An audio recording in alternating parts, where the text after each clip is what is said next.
2025 Young Readers' Choice Awards. 11-year-old Marty Preston loves to spend time behind his house in the hills in West Virginia. One summer, Marty comes across a mistreated beagle, and the trouble begins. What do you do when a dog runs away from his abusive owner and comes to you? What do you do when a man who owns the dog has a gun? This is Marty's problem, and he has to put his courage on the lines. Sometimes it's not easy to separate right from wrong, but sometimes you will do almost anything to save a dog. Many readers were captured by Marty's dilemma with the dog Shiloh in Phyllis Reynolds Naylor's Newbery Award-winning book. It was the winner of the 1994 Young Readers' Choice Award. The Young Readers' Choice Award is the oldest children's choice award in the United States, and it is the only regional award chosen by children in 2 countries. Each year, students in grades 4th through 8th in Alaska, British Columbia, and Alberta, Washington, Oregon, Idaho, and Montana read and vote for their favorite book. The book receiving the most votes for 1994 was Shiloh. The author, Phyllis Reynolds Naylor, has been writing since she was 16 years old. Many of her books are based on her own experiences. She wrote Shiloh after visiting friends in West Virginia and making the mistake of listening to a stray beagle. The dog followed Naylor to her friend's house and stayed outside all day in the rain. Coming face to face with the issue of abandoned pets inspired Naylor to write this year's Young Readers' Choice winner, Shiloh. Who will win in 1995? You choose the winner. All 4th through 8th graders who have read or listened to at least 2 of the nominated titles can vote in March. To help you decide which of the 12 books you want to read, here's a brief description of each. Avi is a librarian and an author. As a kid, he was shy, not into sports, and liked to read and play games of imagination. He liked all kinds of books and listened to a lot of radio shows. Avi says, as I see it, a good children's book is a book of promises. Promises are meant to be kept. Avi promises to make you wonder, who was that masked man anyway? It's 1945 in Brooklyn, New York, and friends Franklin D. Waddleson and Mario Calvino are inspired by radio show heroes like the Lone Ranger, the Green Hornet, and Buck Rogers. They plan to right all the wrongs in their world. No one, not Frankie's parents, his war-wounded brother, their 6th grade teacher, or the evil scientist that lives upstairs is safe from their plans. Tom Barron grew up on a Colorado ranch and loved hiking in the mountains. He gained a great respect for wilderness and an understanding about connections among all living things. Barron was writing even as a kid, creating his own magazine and writing stories and poems. Now he lives in Boulder, Colorado, where he still loves trees like The Ancient One. When Kate travels to a small Oregon logging town, she thinks the week with her Aunt Melanie will be quiet and uneventful. But recently a grove of giant redwood trees have been discovered in nearby Lost Crater. For a long time, a source of great mystery, now the center is a place of conflict, placing those who want to log the forest against those who want to protect it. Kate becomes involved as she journeys back in time and embarks on a mystical quest to save a civilization, a magical island, and the forest. Michael Doris is an anthropologist and a member of the Modoc Indian tribe. He always wondered about the young girl who was one of the first people Columbus met, but he wanted to know what she was like before that meeting. Doris also wanted to write a book for children that dispelled myths about Indians. That's why he wrote about an unforgettable family in Morning Girl. 12-year-old Morning Girl and her younger brother, Starboy, take turns telling about their family, themselves, and their life on a small island on the year 1492. Like most brothers and sisters, they quarrel, but they also are very loyal and appreciate their family and friends in times of trouble like hurricanes and visiting strangers. Sarah Ellis lives in Vancouver, British Columbia. She was a children's librarian for many years before she began writing books. Ellis writes from her imagination and loves making things up, like her father who told jokes and her mother who loved telling stories. As a child, Ellis never imagined she would be a writer. Readers of Pickup Sticks are glad she is. Pickup Sticks. Like many 13-year-olds, Polly hates change. And when her artistic and non-traditional mother says they have to find a new apartment in 2 months, Polly is devastated, and finding a new apartment is more difficult than they thought because most places are too expensive. For a while, Polly goes to stay with her wealthy uncle's family, but her spoiled cousin Stephanie makes Polly able to appreciate what she and her mother have. Kevin Hinkes is a writer and an artist. He has illustrated and written many picture books and says he never thought he'd be lucky enough to be a real author and illustrator. As a child, Hinkes loved books and always wondered what the authors were like. A painting in his editor's office inspired Words of Stone. It's a typical summer for Blaze, who lives in the country with his father and grandmother. He likes to spend time alone, wandering about on the hill beside his house. But then a hurtful message written with rocks appears on the side of the hill, and the summer takes an unexpected twist. By the time Blaze meets the very strange Joselle Stark, the unexpected seems almost normal. James Howe wrote his first play when he was 7 years old. Later, his first book was Bunnicula, the Vampire Rabbit. It proved to be so popular, he went on to write an entire series about Bunnicula and the other animals in the Monroe family. These animals would rather do anything than return to Holiday Inn. The Monroes are going on a vacation, and their animals, Chester a cat, Harold a dog, and Howie a puppy, are sent to stay at Chateau Bow Wow, a boarding kennel known to our trio as Holiday Inn. Other temporary residents include a Great Dane, some yuppie puppies, a weasel, and a pair of cat burglars.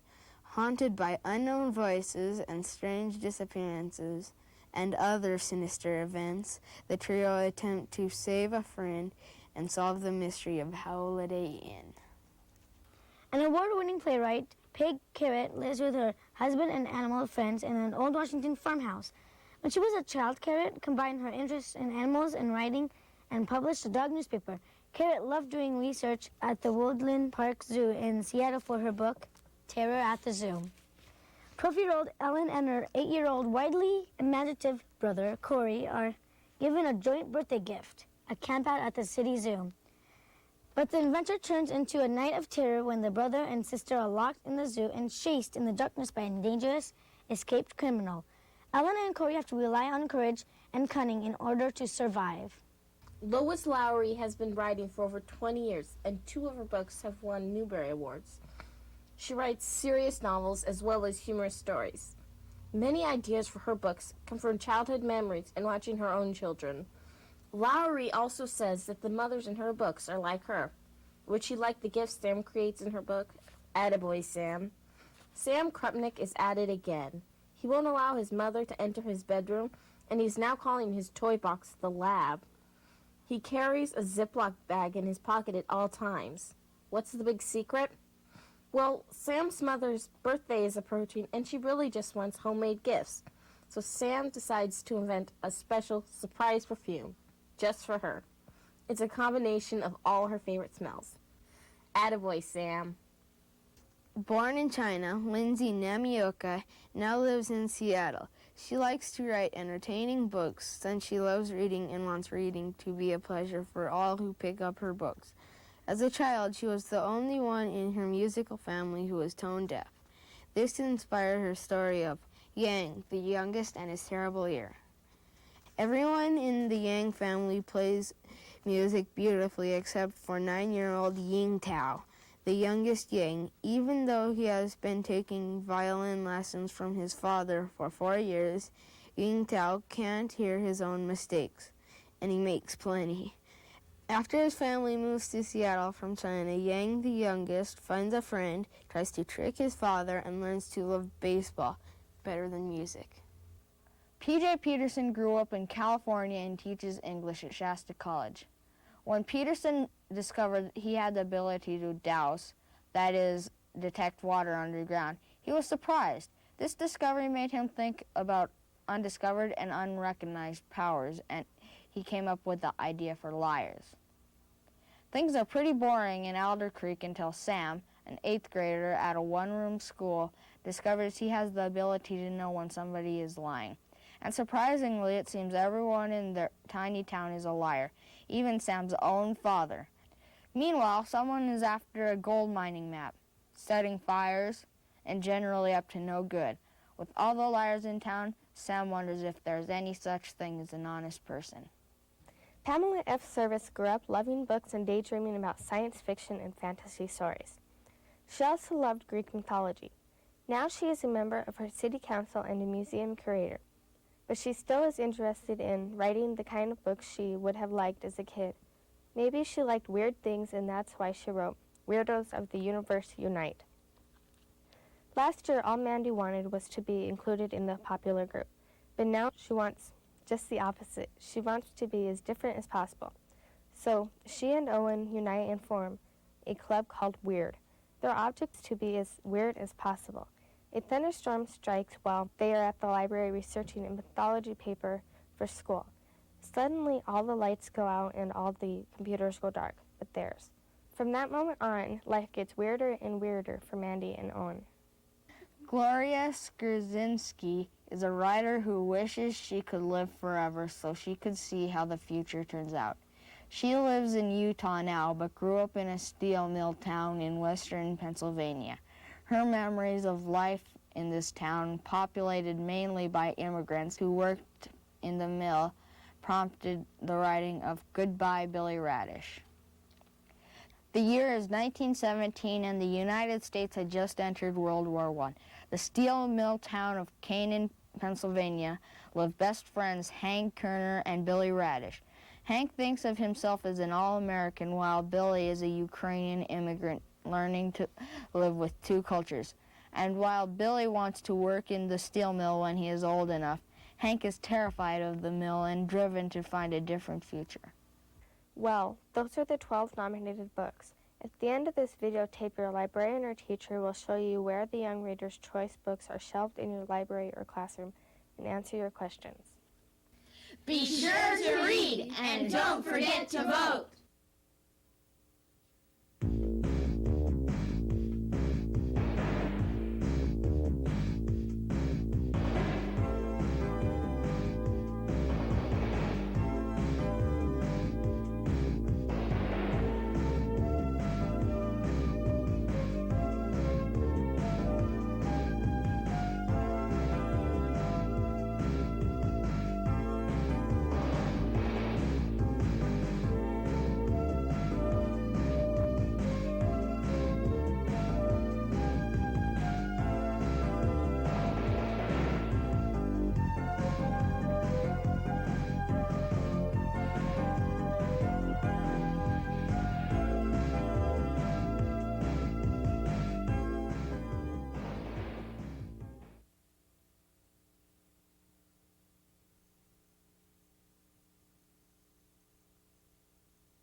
Welcome to the 1995 Senior Division Young Reader's Choice Award. Harriet Hemings is called a servant, yet she's really a slave who belongs to Thomas Jefferson. She has always been treated well. In fact, many think Harriet may be his daughter. Harriet's mother, Sally, insists that she take her freedom promised by Jefferson when Harriet turns 21. Yet Harriet can't understand why her mother is so obsessed with freedom. How can she make herself leave Monticello, the site of everything she has ever known and loved? Wolf by the Ears was the favorite of the Senior Division voters for the 1994 Young Reader's Choice Senior Division Award. Author Anne Rinaldi discovered her love of history along with her children when her son joined a historic reenactment group. Rinaldi says she learned her history hands-on, making 18th century clothes, cooking the food, learning the songs, dances, philosophy, and lifestyle. The Young Reader's Choice Award is the oldest children's choice award in the United States, and it is the only regional award chosen by children of two countries. Each year, students in grades 4th through 8th and 9th through 12th in Alaska, British Columbia, and Alberta Washington, Oregon, Idaho, and Montana read and vote for their favorite book. The favorite senior division book for 1994 was the historical novel Wolf by the Ears by Anne Rinaldi. Who will win in 1995? You choose the winner. All 9th through 12th graders who have read or listened to at least 2 of the nominated titles can vote in March. To help you decide which of the 5 books you want to read, here's a brief description of each. Lois Duncan is a popular mystery writer for young adults. Frequently, her books feature supernatural events. Strangely enough, many incidents written about in Duncan's earlier novels have come to pass in her real life. Her book, Don't Look Behind You, featured a teenage girl named April, who was based on one of Duncan's daughters, Caitlin. In the book, April was chased by a hitman in a Camaro. Shortly after the book was published, Caitlin was shot to death by a hitman in a Camaro. Duncan's attempt to find her daughter's murderer prompted her to write, Who Killed My Daughter? Most readers of mysteries recognize Lois Duncan as a writer of fiction. This book, however, is a true story of a mother's determination to make sense of her daughter's murder, using psychic readings, police transcripts, taped telephone conversations, photographs, and other evidence. Duncan creates an investigative file in an effort to solve this crime. An Army brat who lived most of his childhood overseas, Stephen Gould now lives in New York City. Although he has been writing and selling science fiction since 1979, he has also supported himself by working as an appliance repairman, karate instructor, assistant manager of a cinema, youth room supervisor, salvage diver, book reviewer, and a computer consultant. This must have given him the background he needed to write the science fiction thriller, Jumper. In order to escape his father's abusive treatment, 17-year-old Davy discovers he can teleport. He calls it jumping, and he jumps away from home permanently. As he struggles to survive alone on the streets of New York, Davy experiments with this new power and establishes a comfortable, though very unusual, lifestyle. A young man with nothing to lose and the ability to go any place he wants can help a lot of people, but he can also make a lot of trouble. In the tradition of Robin Hood and Zorro, Davy learns to use his powers heroically. Frances Temple grew up in Virginia, France, and Vietnam. She now lives in New York and teaches primary school.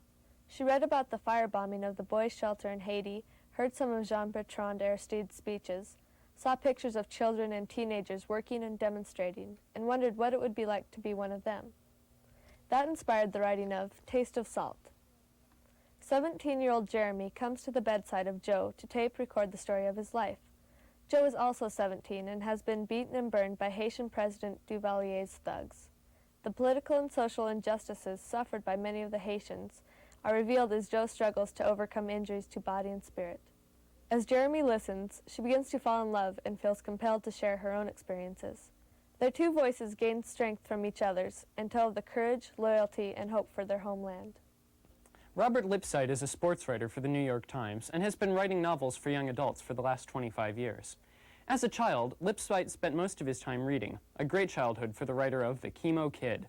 On the night of his high school prom, Fred Bauer discovers a lump the size of an egg on his neck. It could be nothing, and it could be fatal. It could be the signal to unleash the superhuman powers of the Chemo Kid.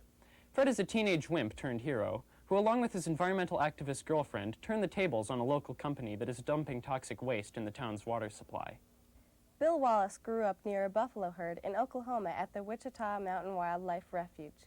But it was when he took a picture of his wife's encounter with a buffalo that he got the idea for writing Buffalo Gal.